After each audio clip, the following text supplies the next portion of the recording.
Yes hello.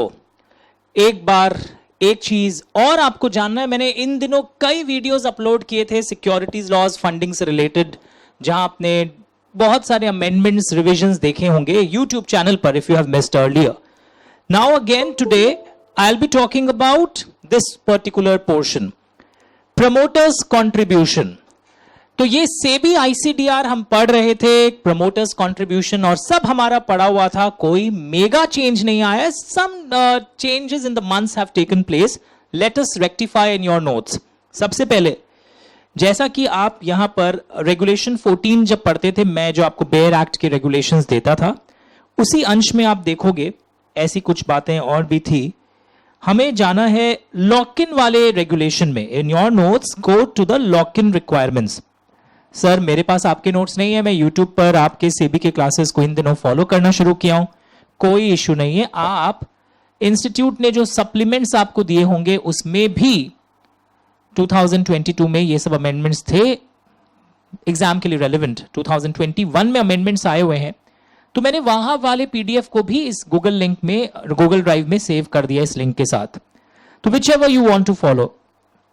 तो lock in की जब हम बात करते हैं कि मिनिमम प्रमोटर्स कंट्रीब्यूशन कितने दिनों तक लॉक इन रहेगा, इन your notes all of you जो मिनिमम प्रमोटर्स कंट्रीब्यूशन का लॉक इन रिक्वायरमेंट है, अब पहले कुछ 3 इयर्स होता था, अब आप देखोगे it is very easy for you to learn 18 months. And look here, 18 months कहां से काउंट हो रहा है, that is again crucial, from the date of allotment in the IPO. So all of you are requested to rectify your notes. पहले जो counting थे उसको आप चेंज कर लीजिए, इसीलिए मैंने ओरिजिनल नोट्स को यूज किया है. 18 months from the date of allotment in the initial public offer.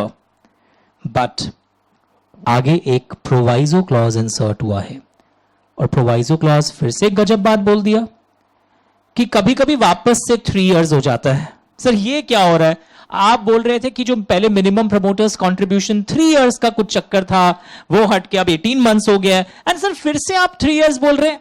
मैं कुछ नहीं बोल रहा हूं, सेबी आईसीडीआर बोल रहा है कि जो 3 इयर्स का कॉन्सेप्ट होता था पहले, वो भी मैं आपको दिखा रहा हूं क्या होता था, वो अब 18 months from the date of allotment हो गया. ये डेट ऑफ स्टार्टिंग कहां से काउंट होती वो भी चेंज्ड है, पर कभी कभी ये 18 मंथ्स की जगह वापस 3 इयर्स काउंट होगा. ऐसा कब? जहां जो पैसा आपने इशू से रेज किया है वो ज्यादातर वो यूज उसका क्या होने वाला है, कैपिटल एक्सपेंडिचर के लिए आप उसे यूज करने वाले हैं. जो पैसा आपने रेज किया है, जो कैपिटल एक्सपेंडिचर के लिए अगर आप पैसा यूज करने वाले हैं, तो ये लॉक इन 3 इयर्स अगेन हो जाएगा. यानी a student should be very careful.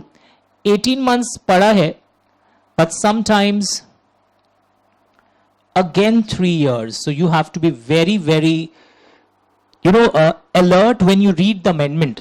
सिर्फ रैंडमली पढ़कर नहीं जाना है. तो मैं आपको वापस बोलूंगा, ये लंबे लंबे मैराथन रिवीजन के चक्कर में आप सेबी कंपनी लॉ में मत पढ़िए. इट्स नॉट पॉसिबल ऑल्सो कि आप 12-12 घंटा एक साथ देख रहे हैं, बल्कि अमेंडमेंट सीरीज एंड छोटे रिविजन 1.5 घंटे वाले, 2-2 घंटे वाले, वो ज्यादा इंपॉर्टेंट होते हैं. वैसे मैराथन उन्हीं को जोड़कर बनते हैं, but I have come to know, मतलब I have come to know because some students asked me, sir आप ये अमेंडमेंट बोल रहे हैं, मैंने मैराथन देखे, वहां पर 1 हफ्ता पहले ही मैराथन अपलोड हुआ है, और वहां पर अभी भी ये 3 इयर्स पढ़ाया जा रहा है पुराना वाला. With all due respect to everyone, that is wrong. ये अमेंडेड है. मैं नहीं बोल रहा हूं, सेबी बोल रहा है, दुनिया बोल रहा है, तो तुम भी समझो कि तुम्हें अमेंडेड वाला पढ़ के जाना है. इनफैक्ट इंस्टीट्यूट भी बोल रहा है.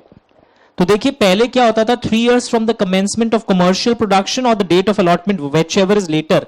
अब क्या है, 18 months from the date of, अब लैंग्वेज क्या हो गया, बहुत simple, 18 months from the date of allotment in IPO, जो मैंने भी दिखाया. पर कभी कभी 3 years from the date of allotment of IPO हो जाता है. कब? अगर मेजर इशू प्रोसीड्स आप कैपिटल एक्सपेंडिचर के लिए फाइनेंस कर रहे हैं. Okay, very good.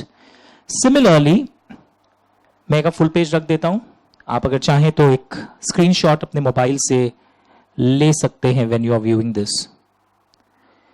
Is it fine?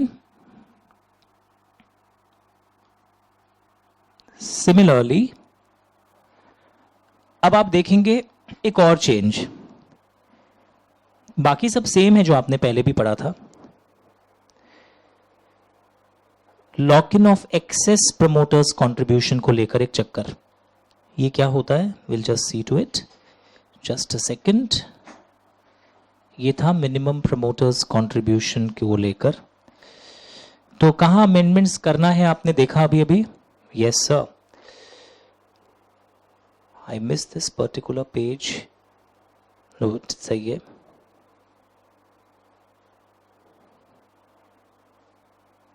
हाँ, एक्सेस, जो एक्सेस है, सपोज करना था इनको 20% और हमने 28% कर रखा है, तो 8% एक्सेस है। नाउ ये एक्सेस की लैंग्वेज भी चेंज हो गई है। पहले एक्सेस लॉक्ड इन रहता था 1 ईयर फ्रॉम अलॉटमेंट, अब एक्सेस वाला लॉक्ड इन रहेगा 6 months from the allotment in the IPO. But वहां पर भी एक गुड न्यूज है, वहां पर भी पुराना वाला 1 ईयर अभी भी चलेगा। कब ऐसा चलेगा, जब majority of the issue proceeds you are going to use for capital expenditure financing के लिए। इस इश्यू प्रोसीड्स में ऑफर फॉर सेल वाले पैसे को एक्सक्लूड कर देना। अगर ऑफर फॉर सेल वाले को सिर्फ यूज कर रहे हो कैपिटल एक्सपेंडिचर में, that's not an issue. Issue कब हो रहा है, when majority of the issue proceeds. Offer for cell में क्या होता है, कंपनी के जो बड़े शेयर होल्डर्स होते हैं वही अपना शेयर्स आईपीओ में पब्लिक को ऑफर कर रहे हैं। तो this, if this happens then it is 1 year. Okay, ऐसे और भी अमेंडमेंट्स 2021 में कई चैप्टर्स में आए थे। डीलिस्टिंग अंडरवेंट मेजर चेंज, आप आने वाले वीडियोस में करोगे, या आपको जो वीडियोस मैंने अमेंडमेंट्स के अपलोड किए उसमें देखोगे।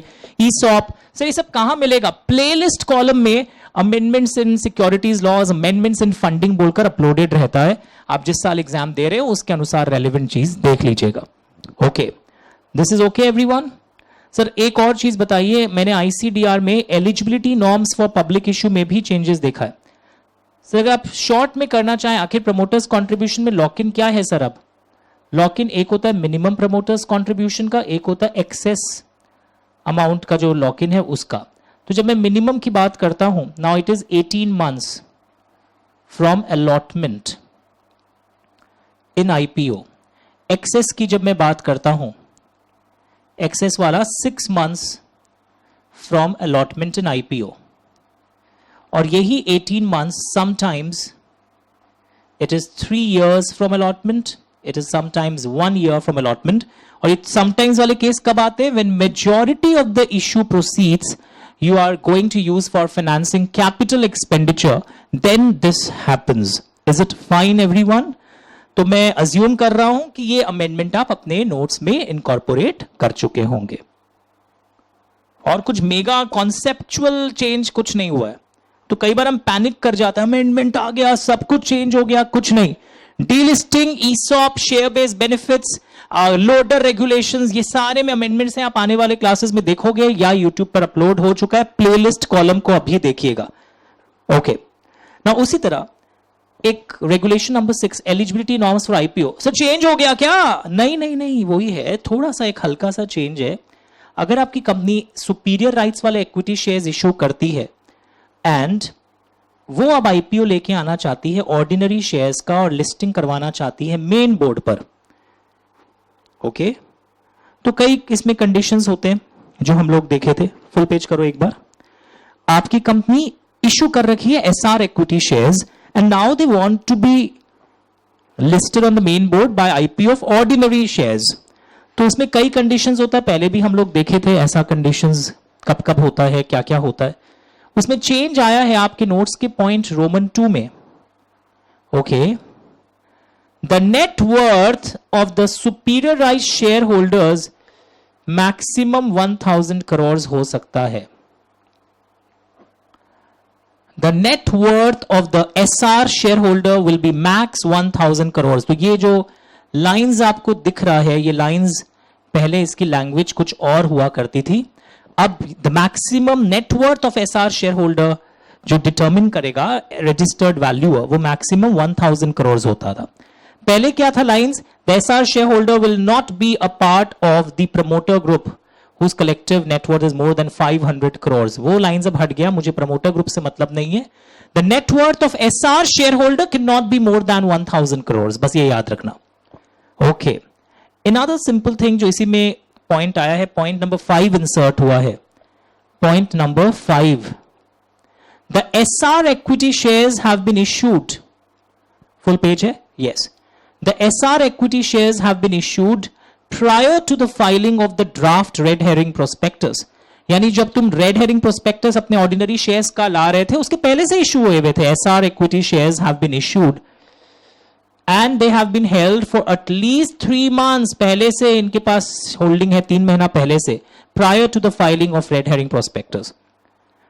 सर ये बातें कहां लिखी हुई हैं? ये बातें मेरे नोट्स में तो है जो मैं इसमें अटैच कर रहा हूं, और ये बातें जो आपके इंस्टीट्यूट का जो ये पेज है, यहां पर भी ऐसी ही बातें पहले भी लिखी हुई थी।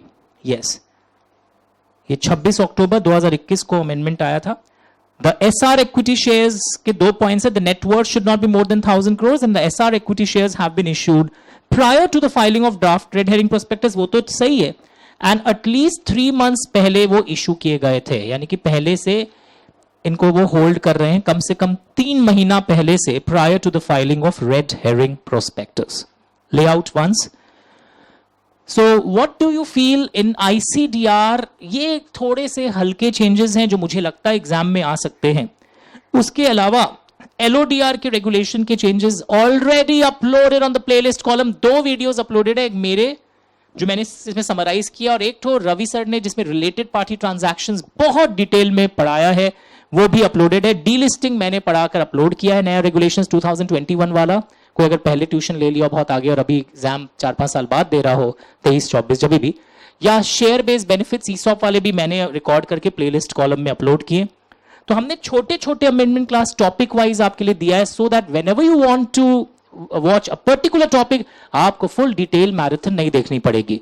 और जहां तक कंपनी लॉ का सवाल है, बहुत सारे रिवीजन वीडियोस लास्ट 2 महीना में मैंने रिकॉर्ड किए हैं, और प्लेलिस्ट कॉलम में जरूर देखिएगा। Thank you so much. और सिक्योरिटीज लॉज, फंडिंग के अमेंडमेंट्स पीरियोडिकली ऐसे आते रहेंगे, और आप उसको जरूर देखना। It was not at all tough, a minor change was required in your notes. Bye.